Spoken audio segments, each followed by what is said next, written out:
NCERT class 9 maths हमारा chapter 2 है polynomials और उसमें हम लोग क्लास 2 कंटिन्यू करते हैं। तो यहाँ पर हम लोग क्या करते हैं, पावर और एक्सपोनेंट में एक डिफरेंस देखते हैं। इसमें बहुत ही सटल डिफरेंस होता है। हम लोग जो जनरल यूज़ करते हैं इन दोनों वर्ड्स का, तो ये हम लोग क्या करते हैं, सेम करते हैं। इसमें एक बहुत ही सटल डिफरेंस, बहुत ही छोटा डिफरेंस होता है जो इम्पॉर्टेंट है, लेकिन जो जनरल हम लोग लैंग्वेज में मैथ्स में यूज़ करते हैं तो हम लोग वो यूज़ नहीं करते इन दोनों के बीच में डिफरेंस। जैसे अगर मैं बोलूँ 10 टू द पावर 5, यहाँ एक्सपोनेंट क्या है तो 5 है, पावर क्या है तो 5 है, 10 का पावर 5 है ना। लेकिन यहाँ पर एक बार हम लोग थोड़ा देखते हैं, तो यहाँ पर हम लोग एग्जाम्पल में देखते हैं कि ये जो हमारा टर्म होता है जो मल्टीप्लाई होता है तो एक्सपोनेंट आता है, तो वो हमारा बेस कहलाता है। जैसे ये 10 हमारा बेस हो गया। अब इसकी जो पावर होती है, जिसको हम लोग जनरली पावर बोल देते हैं, वो पावर जो होती है वो हमारा एक्सपोनेंट होता है। तो यहाँ पर हमारा एक्सपोनेंट क्या हो गया, 5 हो गया। ठीक है, तो फिर पावर क्या हुई, तो यहाँ पर जो हम लोग बोलते हैं 10 की पावर 5, तो पावर 5 हो गई। एक्चुअल में पावर आपका ये पूरा हो गया 10 और उसका एक्सपोनेंट 5, ये बेस और एक्सपोनेंट दोनों मिला के पावर बोला जाता है।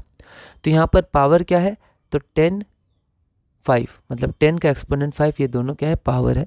और इसको जब हम लोग पूरे वर्ड्स में बोलते हैं तब हम लोग बोल सकते हैं 10 रेज टू द पावर 5। ठीक है, तो ये एक डिफरेंस होता है कि बेस और एक्सपोनेंट मिला के पावर कहलाता है, और बेस को जितनी बार मल्टीप्लाई किया है तो उतनी बार ऊपर में जो नंबर आता है वो एक्सपोनेंट कहलाता है उस बेस का। तो यहाँ पर जैसे मैंने यहाँ पर ये एग्जांपल लिया है 10 रेज्ड टू द पावर 5, तो यहाँ पर बेस हमारा 10 हो गया, एक्सपोनेंट 5 हो गया और पावर 10 की पावर बोल सकते हैं 10 का एक्सपोनेंट 5, ये दोनों मिला के पावर हो गया।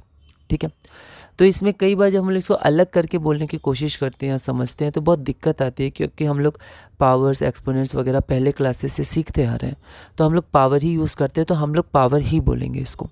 एनसीईआरटी में क्योंकि ये थोड़ा सा समझाया गया था तो मैंने यहाँ पर लिख दिया है, वरना हम लोग इसको 10 की पावर 5 ही बोलेंगे और बोलेंगे यहाँ पावर क्या है तो 5 ही मान के आगे चलेंगे। ठीक है, उसी तरह वेरिएबल्स की भी पावर हो सकती है। जैसे यहाँ पर हमारा बेस जो x है उसका एक्सपोनेंट 2 है और ये x स्क्वायर, इसको पावर हम लोग बोलेंगे।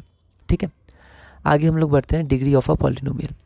The highest power of the variable in a polynomial is known as the degree of the variable. जैसे x power 5 plus x power 4 ऐसे करके मान लेते कोई पॉलिनोमियल है हमारे पास, तो यहाँ पर वेरिएबल की जो हमारे पास हाइएस्ट पावर होगी यहाँ पर 5 हो गई, तो उसी को हम लोग डिग्री बोलते हैं। यहाँ पर मैंने कुछ एग्जांपल लिए, मान लेते हैं हमारे पास एक पॉलिनोमियल px दिया हुआ है।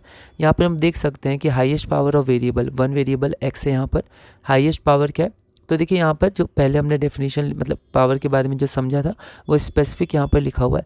तो यहाँ पर हाईएस्ट पावर ऑफ x को 7 नहीं बोलेंगे, 3x टू द पावर 7 बोलेंगे, ये पावर है। और यहाँ पर एक्सपोनेंट 7 है इसलिए डिग्री 7 है। लेकिन यहाँ पर डेफिनेशन में देखिए यहाँ पर डायरेक्ट पावर बोला गया ऑफ वेरिएबल, तो पूरा लिखते समय यहाँ पर पावर लिख देंगे, बोलते समय पावर हम लोग पूरे बेस और एक्सपोनेंट को मिलाकर बोलेंगे। ठीक है, ये आपका एनसीईआरटी में थोड़ा फॉर्मली लिखा हुआ था। मैथ्स बहुत ही फॉर्मल होता है, सबसे ज़्यादा फॉर्मल साइंस जो होता है वो मैथ्स होता है।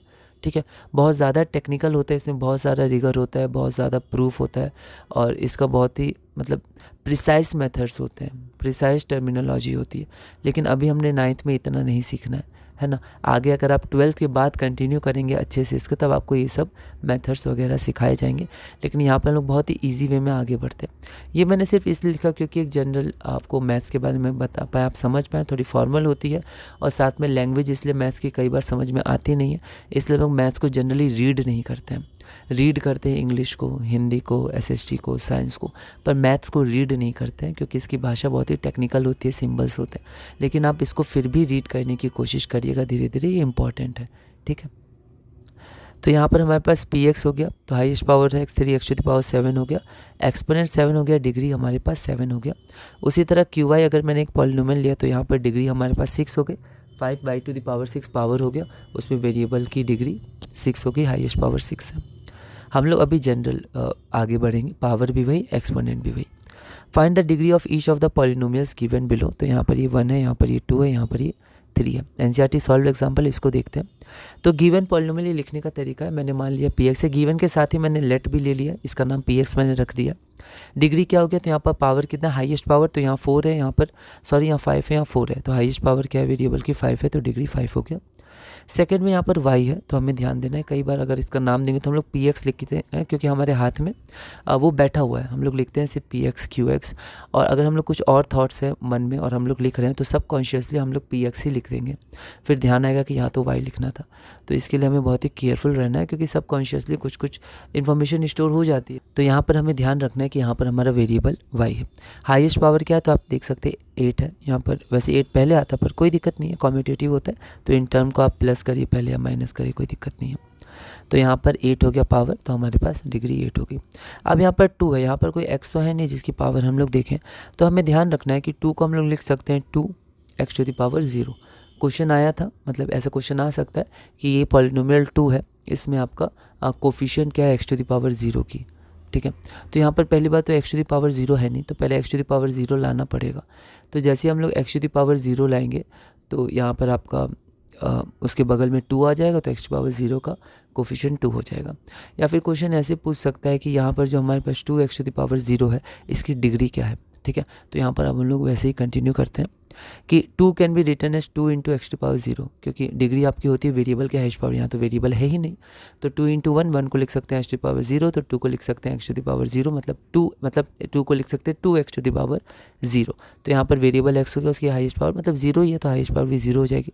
तो जो हमारे कॉन्स्टेंट पॉलिनोमियल्स होते हैं उनकी हाईएस्ट पावर 0 होती है, मतलब डिग्री 0 होती है। The degree of a non zero constant polynomial is 0। अब यहाँ पर जो पॉलिनोमियल है उसको हम लोग डिग्री के अनुसार बांट सकते हैं, ठीक है।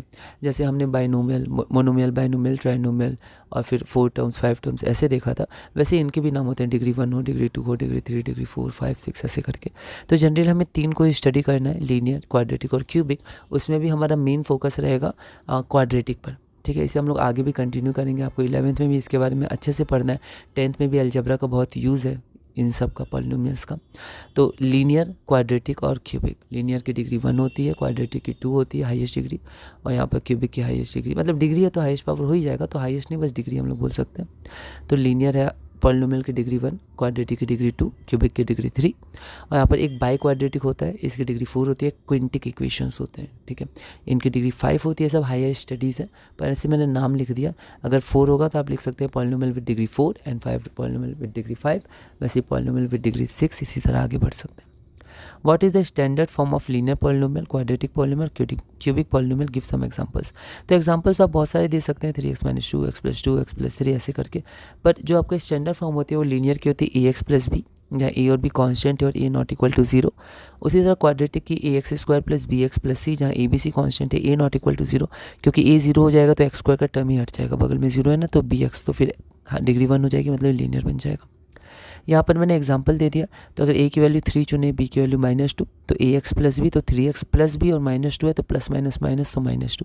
इस तरह स्टैंडर्ड फॉर्म ये बहुत इंपॉर्टेंट है। और आप जब आगे क्वाड्रेटिक फार्मूला पढ़िएगा, आगे जाइएगा 10th 11th ऐसे कंटिन्यू करिएगा, तो आपको डिग्री से ही समझना पड़ेगा, है ना। उसमें वेरिएबल्स होते हैं, मतलब डिग्री मतलब स्टैंडर्ड इक्वेशन, स्टैंडर्ड फॉर्म से ही आपको समझना पड़ेगा। What is a zero polynomial, what is the degree of a zero polynomial. तो जीरो को हम लोग जीरो पॉलिनोमियल बोलते हैं। वैसे पॉलिनोमियल की स्टैंडर्ड इक्वेशन होती है an x⁴ plus an - 1 x⁴ n - 1 ऐसे करके। उसमें जो आपका कोफिशिएंट्स होते हैं वो सारे जीरो होते हैं, कांस्टेंट टर्म भी जीरो होता है, तो सब मिला के जीरो ही आ जाते हैं। तो एनसीईआरटी में इसका डेफिनेशन भी दिया हुआ है, एक्सप्रेशन भी दिया हुआ है। यहाँ पर मैंने डायरेक्ट जीरो लिख दिया, और कोफिशिएंट टू x⁴n और कांस्टेंट वो सब क्या होते हैं, जीरो होते हैं, तो सब मिलके जीरो हो जाते हैं। तो और डिग्री पूछा गया तो डिग्री जीरो पॉलिनोमियल की नॉट डिफाइंड होती है।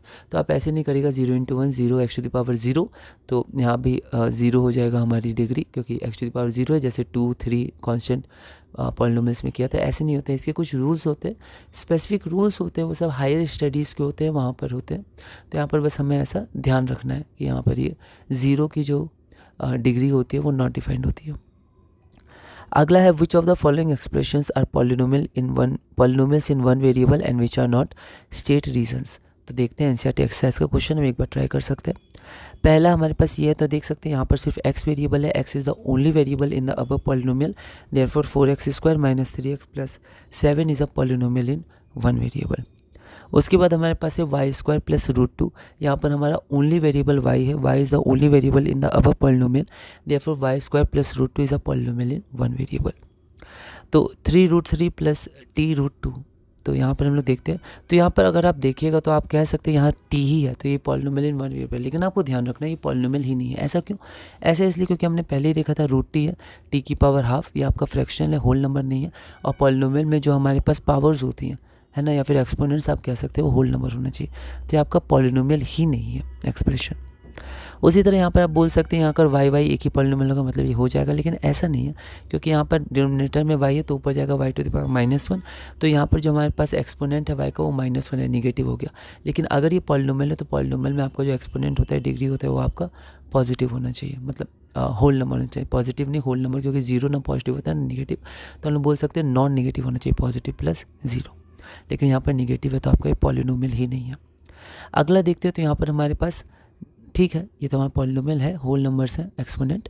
लेकिन यहाँ पर आप देख सकते हैं 3 वेरिएबल है, एक्स वाई और जेड, तो the above polynomial contains 3 variables, तो this is a polynomial in 3 variables. पर क्वेश्चन पूछा था 1 वेरिएबल, तो therefore the given polynomial this is not a polynomial in 1 variable. अब हम लोग देखते हैं value of a polynomial at a given value of the variable. तो यहाँ पर पी एक्स मैंने लिखा है, अब यहाँ पर एक्स वेरिएबल है और हमें पता है वेरिएबल में हम लोग कोई भी वैल्यूज पुट कर सकते हैं। तो चलिए एक बार इसमें एक्स इक्वल टू 1 पुट करते हैं। लिखने का तरीका मैंने लिखा है at x equal to 1 the value of ये इतना है ना, ये आप याद रखिएगा। आप बना तो देंगे, लेकिन जब आप बोर्ड में या फिर एग्जाम्स में देखिएगा आपको लिखने का तरीका आना चाहिए। तो एट एक्स इक्वल टू 1, तो हम लोग LHS और RHS में एक्स की जगह 1 पुट करेंगे तो 9 आ जाएगा, तो हम लोग लिखेंगे the value of p x at x equal to 1 is 9। उसी तरह हम लोग क्या कर सकते हैं, इसमें 1 की जगह 2 पुट कर सकते हैं, कोई और वैल्यू आएगी, 3 पुट कर सकते हैं, कुछ और वैल्यू आएगी, 0 भी पुट कर सकते हैं।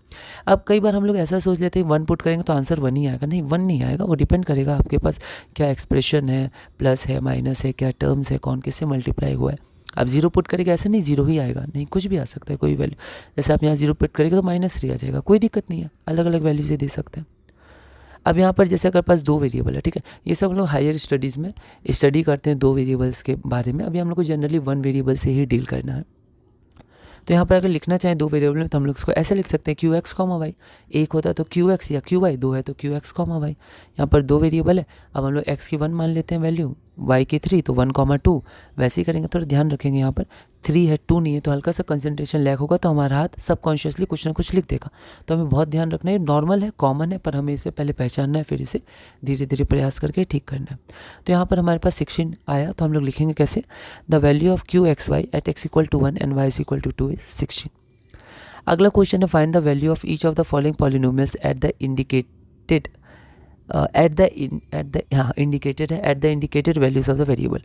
NCERT सॉल्व एग्जाम्पल है, एक बार हम लोग देखते हैं। तो यहाँ पर फिर से x का 1 पुट कर दिया, आंसर 9 आ गया। अब रिक्वायर्ड वैल्यू आप लिख सकते हैं पूरा, the value of p x at x equal to 1 is 9। यहाँ पर हमने क्या किया, y। अब यहाँ पर अगर आप गलती करिएगा तो आप x लिख दीजिएगा, तो बहुत ही ध्यान रखना है। y में यहाँ पर y वेरिएबल है तो क्यू वाई हो जाएगा, y इक्वल टू 2 आएगा, x इक्वल टू 2 नहीं, 2 पुट करेंगे तो यहाँ पर रिक्वायर्ड वैल्यू इतना आ जाएगा। अब यहाँ पर हमें t equal to a put करना है। अब यहाँ पर a दिख सकता है वेरिएबल, लेकिन ये हमारा कॉन्स्टेंट है, ठीक है। कई बार बोल दिया जाता है x कॉन्स्टेंट है, यहाँ पर हमारा बोला नहीं गया, पर हम लोग वेरिएबल है ना, तो इसमें वेरिएबल में हम लोग वेरिएबल की वैल्यू पुट नहीं करेंगे, कॉन्स्टेंट। यहाँ पर कौन सा कॉन्स्टेंट, तो एक जनरल कॉन्स्टेंट a ले लिया गया है, ठीक है। तो at x equal to a, तो बस x का a पुट कर देना है, तो हमारा ये आंसर आ जाएगा। तो इसी के साथ हमने क्लास नंबर 2 पूरी की। अगली वीडियो में हम लोग क्लास नंबर 3 और बहुत ही important topic zeros of a polynomial, या इसको हम लोग रूट भी कह सकते हैं, इक्वेशन का, पॉलिनोमियल इक्वेशन का, उसको हम लोग स्टडी करेंगे, ठीक है। थोड़ा सा हम लोग ब्रीफ में इसके नोट्स देखेंगे और उसके बाद हम लोग क्वेश्चंस भी इसके देखेंगे। तो आप क्वेश्चंस देखिएगा, प्रैक्टिस करिएगा, अलग अलग जगह से प्रैक्टिस कर सकते हैं। तो इस वीडियो में हमने क्लास नंबर 2 पूरी की और हमने क्वेश्चन नंबर 6 तक किया। अगली वीडियो में हम लोग क्लास नंबर 3 कंटिन्यू करेंगे और धीरे धीरे अपने क्लास 9 मैथ्स चैप्टर 2 पॉलिनोमियल्स में आगे बढ़ेंगे।